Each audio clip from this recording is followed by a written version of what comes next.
Bolehkah orang Kristen berpoligami? Bagaimana dengan mereka yang berpoligami sebelum jadi Kristen, kemudian jadi Kristen, apakah yang harus mereka lakukan? Bagaimana dengan poligami dalam Alkitab yang langsung tidak dikecam, malahan mereka yang hidup dalam poligami masih dipakai dengan luar biasa oleh Tuhan.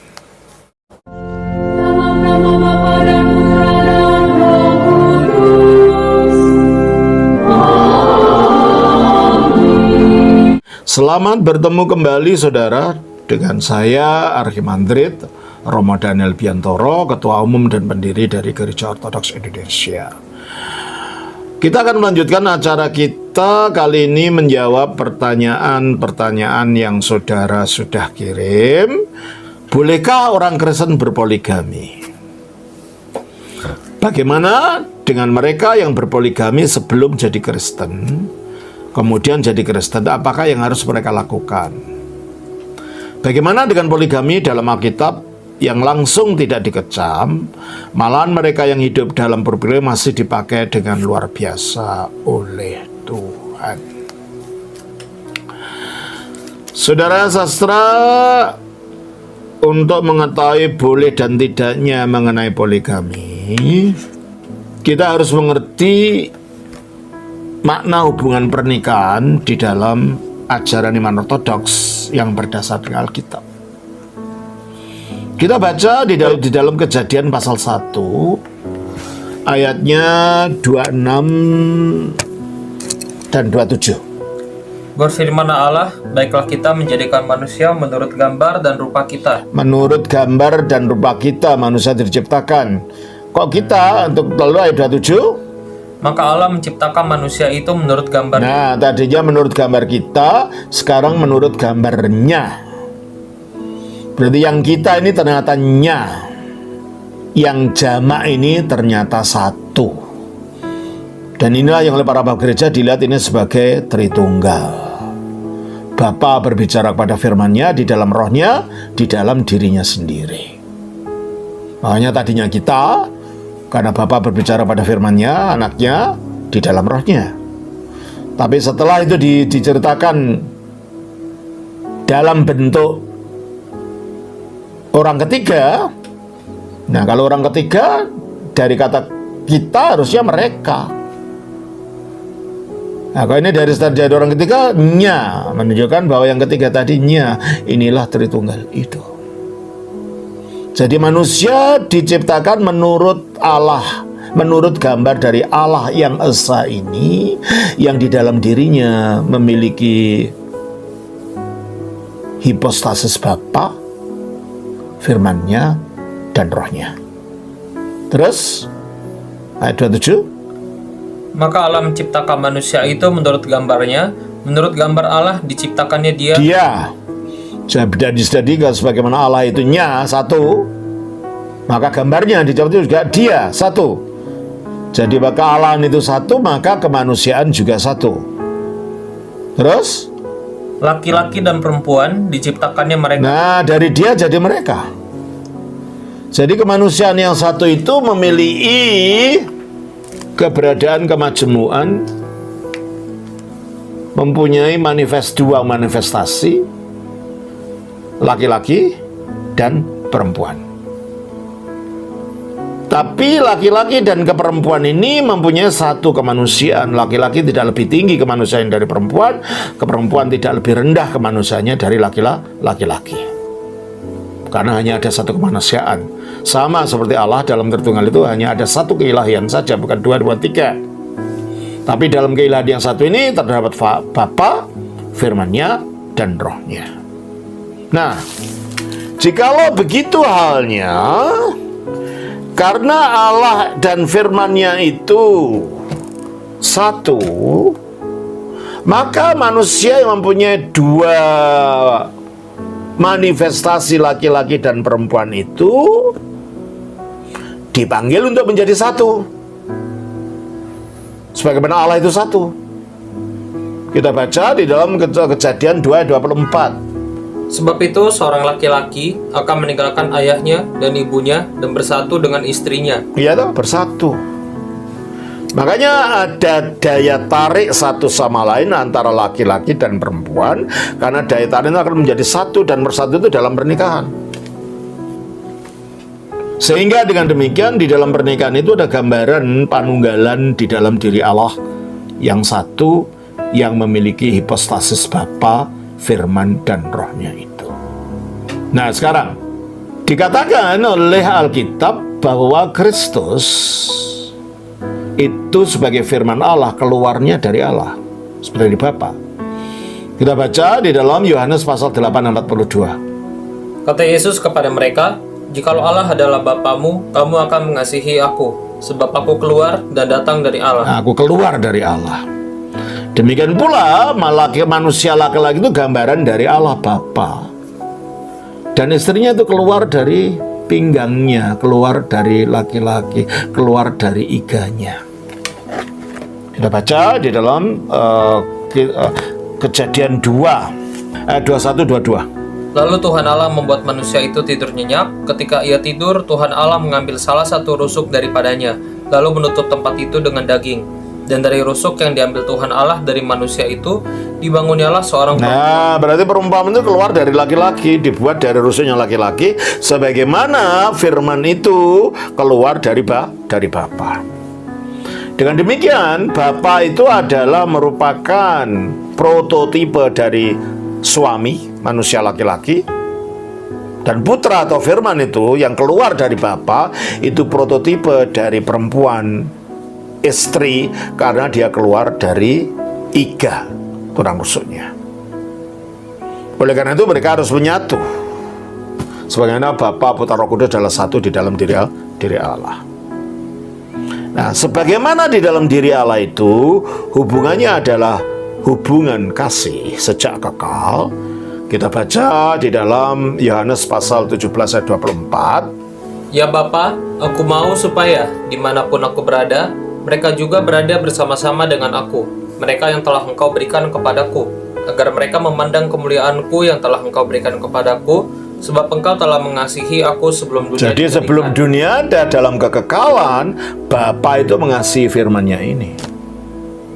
Demikian juga firman itu mengasihi Bapa. Kita baca dalam Yohanes pasal 14 ayat 31. Tetapi supaya dunia tahu bahwa aku mengasihi Bapa dan bahwa aku mengasihi Bapa. Nah, Roh Kudus apa? Kita baca Roma pasal 5 ayat 5. Dan pengharapan tidak mengecewakan, karena kasih Allah telah dicurahkan di dalam hati kita oleh Roh Kudus. Terima kasih. Jadi Roh Kudus fungsinya adalah mencurahkan kasih Allah. Setelah ada manusia, kasih itu dicurahkan pada manusia, ke dalam hati manusia. Namun karena Roh Kudus itu rohnya Allah bersifat kekal, maka fungsi mencurahkan kasihnya Allah itu juga kekal. Nah, sebelum ada manusia, sebelum segala sesuatu jadi, kasihnya Allah ini dicurahkan kepada siapa oleh Roh Kudus? Dicurahkan kepada firman-Nya. Sehingga di dalam Allah ini, Bapa mengasihi firman-Nya melalui Roh-Nya, Putra mengembalikan kasih itu kepada Bapa di dalam Roh-Nya, sehingga di dalam diri Allah itu ada lingkaran cinta kasih timbal balik tanpa henti, dari tanpa awal tanpa akhir, dari Bapa kepada firman, dari firman kepada Bapa di dalam Roh Kudus, sehingga inti kehidupan Allah itu kehidupan kasih ini, sehingga dikatakan di dalam 1 Yohanes 4 ayat 18 ayat 8, barang siapa tidak mengasihi, ia tidak mengenal Allah, sebab Allah adalah kasih. Nah, dikatakan Allah itu kasih, karena di dalamnya inilah kasih itu yang menjadi inti kehidupan Allah, gerak hidup di dalam diri Allah yang esa itu. Itulah sebabnya manusia laki-laki dan manusia perempuan itu, sebagaimana Allah di dalam Allah dan firman-Nya itu satu, mereka dipanggil menjadi satu, dan kehidupan itu diwarnai kehidupan kasih yang menyatukan antara laki-laki dan perempuan, sebagaimana kasih itu yang menghubungkan Bapa dan Putranya di dalam Roh-Nya itu. Nah, oleh karena itu mengapa laki-laki akhirnya jatuh cinta pada perempuan dan perempuan jatuh cinta pada laki-laki? Karena dia diciptakan menurut Allah yang adalah kasih itu, dan akhirnya timbullah perkawinan itu. Jadi perkawinan itu sesuatu yang suci, akarnya dari keberadaan Allah itu sendiri. Nah, kalau begitu, jika Bapa itu hanya punya satu firman saja secara kekal, dan manusia laki-laki itu gambaran Allah Bapa, manusia perempuan itu gambarannya firman, maka tidak mungkin laki-laki akan punya dua wanita, sebagaimana Bapa tidak punya dua firman. Oleh karena itu, secara prinsip ini poligami tidak mungkin dilakukan, sebab Kristus merujuk perkawinan manusia itu bukan sesudah ada kejatuhan, tapi merujuk pada keadaan ketika manusia awalnya diciptakan. Yesus merujuk lembaga perkawinan itu dari awal dunia. Allah menciptakan satu laki-laki, satu perempuan sebagai gambaran dirinya dan firman-Nya. Dikatakan Allah menjadikan mereka satu laki-laki dan dua perempuan, atau tiga perempuan, atau empat perempuan. Enggak. Sebab Allah tidak punya firman yang lebih dari satu. Dan perempuan adalah gambaran firman yang keluar dari Allah, maka dia keluar dari laki-laki, dari rusuknya, dari iganya. Dan laki-laki adalah gambaran dari Allah Bapa itu. Terus? Sebab itu laki-laki akan meninggalkan ayahnya dan ibunya dan bersatu dengan istrinya. Sebab itu laki-laki akan meninggalkan ayahnya dan ibunya dan bersatu dengan istrinya, sebagaimana Bapa dan Putra itu adalah satu di dalam hakikat ilahi yang satu. Terus? Sehingga keduanya itu menjadi satu daging. Sehingga Tritunggal itu bukan tiga Allah, satu Allah.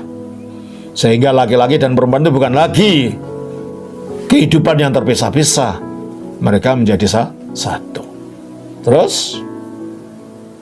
Demikianlah mereka bukan lagi dua, melainkan satu. Demikianlah Tritunggal itu bukan dua tiga Allah, Tritunggal satu Allah dalam satu kehidupan. Nah, itulah sebabnya maka kalau Allah Bapa itu tidak punya firman lain yang tersembunyi di samping firman-Nya yang kekal yang selalu ada dalam diri dia itu, demikianlah laki-laki tidak bisa mempunyai perempuan lain yang tersembunyi di samping istrinya yang sah, yang artinya perempuan laki-laki tidak bisa melakukan selingkuh, itu dosa. Demikian pula antara Allah dan firman-Nya tidak pernah terpisah sampai kekal. Secara prinsip laki-laki dan perempuan harus tetap satu sampai mati. Secara prinsip tidak boleh cerai. Nah, pertanyaannya sekarang, bagaimana dalam perjanjian lama itu kok orang-orang poligami itu tidak dihukum sama Tuhan, diizinkan berpoligami dan mereka malah dipakai Tuhan? Itu adalah merupakan penyelewengan dari tujuan Allah. Dan kalau kita lihat kehidupan poligami dalam Alkitab contoh-contohnya, tidak ada satupun contoh yang baik. Menunjukkan sebenarnya itu tidak mendapat berkat poligami. Contohnya, poligami yang pertama dilakukan oleh Lameh. Di dalam Kejadian pasal yang keempat, ayat 23. Berkatalah Lameh kepada kedua istrinya itu, ini kasus poligami yang pertama. Terus? Ada dan Zila. Nah, itulah dua istrinya, Ada dan Zila. Terus? Dengarkanlah suaraku, hai istri-istri Lameh, pasanglah telingamu kepada perkataanku ini. Aku telah membunuh seorang laki-laki karena ia melukai. Ya, jadi ini mulanya kekerasan. Ternyata hidup poligami di sini dibarengi dengan kekerasan. Kalau orang membunuh orang yang melukai Lameh akan dibunuh, dan orang dua yang memukul dia sampai bengkak, ya, itu dibunuh, tapi dia akan membalas orang yang berbuat jahat kepada dia 70 kali 7 lipat. Ini kekerasan. Gambarnya bukan gambar kehidupan damai, bahkan gambaran kehidupan yang bahagia. Abraham punya istri siapa yang terkenal? Sarah dan Hagar. Bagaimana kehidupan mereka? Bertengkar. Anak-anak juga rebutan sampai sekarang kan. Kelim-keliman sampai sekarang. Daud, apa yang terjadi? Anaknya perempuan dari istri yang lain namanya Tamar diperkosa oleh anaknya laki-laki dari istri yang lain namanya Adonia. yang menyebabkan saudara Tamar yang satu ibu namanya Absalom marah. Akhirnya apa? Berontak terhadap ayahnya, dan akhirnya keluarga Daud jadi kacau balau akibat ini. Dia dipakai karena dia cepat bertobat, tetapi ternyata poligaminya itu tidak menunjukkan sesuatu gambaran yang indah dalam perkawinan itu. Jadi meskipun tidak secara langsung dilarang, gambaran perjanjian lama menunjukkan poligami itu bukan pernikahan yang ideal. Idealnya adalah satu laki-laki, satu perempuan sampai mati. Itu idealnya. Jadi kalau saudara sastra mengatakan, bertanya ini, itulah jawabannya berdasarkan data-data yang ada, ya. Jadi biarpun mereka dipakai Tuhan, karena Tuhan bisa memakai siapa saja, tapi bukan berarti itu diperkenan, karena buktinya tidak ada berkat. Ada masalah-masalah di dalam kehidupan perkawinan yang seperti itu, ya. Nah, saya kira saudara Heraklius, itulah jawaban dari saya atas pertanyaan saudara. Kiranya Tuhan memberkati. Shalom, Bapa, Putra, Roh Kudus. Amin.